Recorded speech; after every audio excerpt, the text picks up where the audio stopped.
The House is officially on recess, but when it comes back, it will be to a new set of rules. Today, Republicans unveiling a draft of those House rules packages. They include a ban on the House from using tax increases as a way to offset new spending and entitlement programs. And that's a good thing, says California Congressman Ed Royce. Congressman Royce, there are a lot of new rules, and I'm going to go through some of them with you, but this one obviously caught our attention. Could it be true? Well, not only is this going to be the new rule, but as you can imagine, if we were to look at Obamacare, the rewrite of the health care code, you would not have been able to implement that if these rules had been in place for several reasons. One, you would not have been able to raise taxes for a new program. If you raise taxes, it would have to pay down the deficit.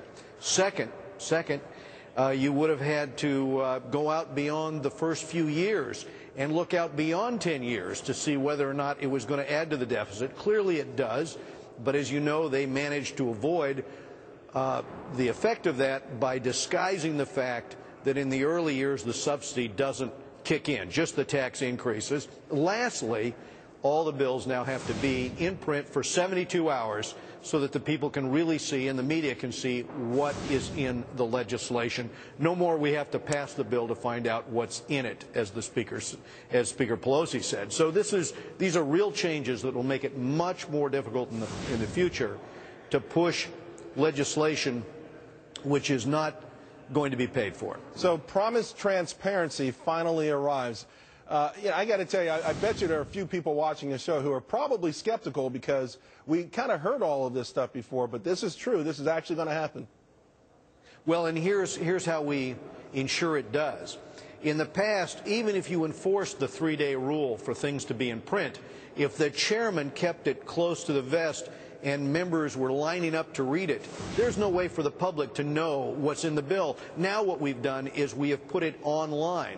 Now for the first time, basically all of this in real time, 72 hours before, will be seen by the public, by the media, by all of the members, so that we know what's in the legislation. Second, all of the amendments, all of the debate will be online. The votes will be online. We will webcast all of the committee and hearings so that anybody can watch and see what amendments are being offered. I think in terms of transparency, this is a great step forward, and I think it's very much, in a way, what Jefferson envisioned. He wrote the original rules by the Senate, for the Senate, and as you can tell, those are the rules that got waived routinely in the last Congress. This has to be put into the new rules for the... And it'll be the first thing we do as we go into session as Republicans. We only have a minute left, but I had to bring this one up. Sure. Former lawmakers who are now lobbyists can't use the House gym anymore. Are a lot of deals cut in the House gym? I don't know that a lot were, but nevertheless, you know, when you're here in the House of Representatives and you're working here, we want to keep the focus. We want to keep the focus on the legislation and the members that are present, and not someone who's lobbying. So I think we'll have that rule enforced as well. You know, Congressman Royce, I got to tell you, I applaud these. I'm sure the American public does too. Have a great Christmas, and I can't wait for the new year. Merry Christmas. All righty. Members of the House aren't the only ones with new rules to live by.